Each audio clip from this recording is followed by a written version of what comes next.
तो भाई बताइएगा आज क्या ऑर्डर हुआ कोर्ट में, जो आपने एप्लीकेशन लगाई थी इस रेफरेंस की वापसी की, क्या ऑर्डर हुआ इस पर?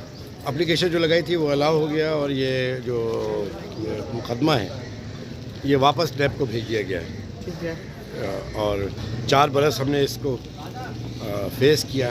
4 बरस से हम कोर्ट में आते रहे, हर पेशी पे आता रहा, फिर से हाई कोर्ट में रहे और वहाँ का भी जजमेंट ये था कि ये मुकदमा बदनीयती पे मेरे ख़िलाफ़ कायम किया गया।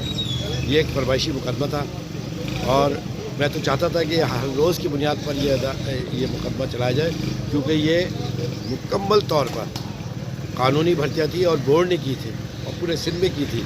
इसमें कोई सियासी भर्ती नहीं थी, इसमें कोई रिश्ते नाते नहीं थे, इसमें कोई लसानी बुनियाद नहीं थी, बल्कि बिला किसी तफरीक के मेरिट पे दी गई थी। बाकायदा सिलेक्शन कमेटी ने की, फिर बोर्ड ने उसको अप्रूव किया।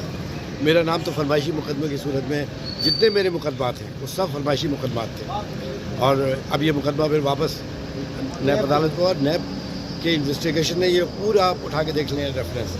उसने किसी एक जगह भी इन्वेस्टिगेशन ऑफिसर ने ये नहीं लिखा है कि ये जितने भी अपॉइंटमेंट हुए हैं इसके अंदर कोई करप्शन हुई है। और फिर आला अदालत सिंध हाई कोर्ट ने इस मुकदमे की समाअत जो ज़मानत के ऊपर थी उसमें उन्होंने कहा कि ये जो कौमी ख़जाने के नुकसान की बात हो रही है, इसमें कितना नुकसान पहुँचाया गया।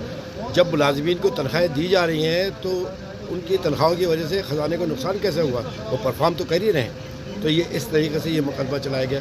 4 बरस में मेरा नाम ECL में डाला गया।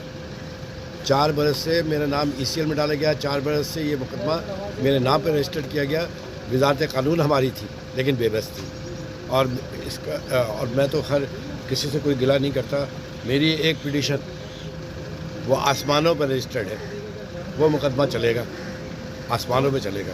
दुनिया के लिहाज से तो मैं दरगुजर करता हूँ, माफ़ करता हूँ। अच्छा, इसमें एलिगेशन क्या था, कितनी अपॉइंटमेंट की का एलिगेशन था? मुझे तो ये भी नहीं मालूम यार। 400-450 के करीब थी और वो भी 2 ग्रेड 3 ग्रेड की, और न्यू अपॉइंटमेंट भी नहीं थे, बल्कि ये रेगुलराइज किए गए थे, उनको पक्का किया गया था, कच्चे थे ये। तो मेरा ये हमेशा से उसूल रहा है और मैं ये कहता हूँ कि हुकूमत डेली वेजेस पे कैसे मुलाजिमतें दे रही है। हुकूमत पक्की नौकरियाँ दे ताकि उनके ऊपर ये ज़िम्मेदारी रहे कि वो हुकूमत के मुलाजिमीन हैं और परफॉर्म सही करें। डेली वेजेस पे आज हैं कल चले जाएंगे, कौन पूछेगा उनसे। और 2-2 4-4 ग्रेड के लोग थे।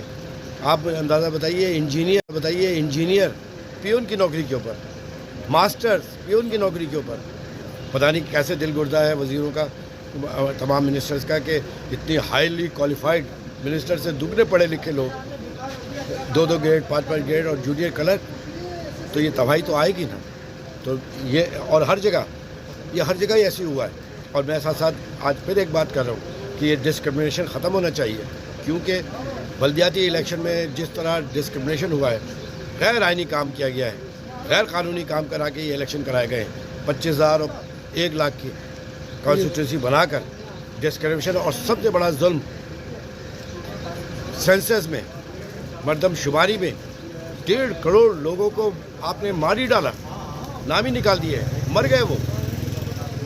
अब इस शहर में हर चीज़ पे इसका इफेक्ट हुआ है, बजट में हुआ है। 3 करोड़ की आबादी का 1.5 करोड़ का पैसा आएगा तो क्या होगा? यही तो होगा ना, कचरा कुंडी बनेगा। इतना बड़ा पाकिस्तान का शहर जो माशी शहरग है, जो पूरे पाकिस्तान को कमा के देता है, आपने इसको इतना एहसास महरूमी में मुब्तला कर दिया है कि ये एहसास महरूमी अब शिद्दत से गुजर कर गुस्से में तब्दील होता चला जा रहा है। इसको जितनी जल्द एड्रेस कर सकते हैं करना चाहिए। अभी ये जो डिजिटल मर्दमशुमारी होने जा रही है, इस पे क्या मौक़िफ़ है आपकी जमात का, आपका क्या कहना है? ठीक है, आप डिजिटल करें, जो भी करें, लेकिन जहाँ पर आपको मैनुअल काम करना है वहाँ पर तो आप कम से कम एहतियात करें। डिजिटल तो आप कर ही रहे हैं, जहाँ मैनुअल होगा गांव गोटों में किस तरीके से होगा।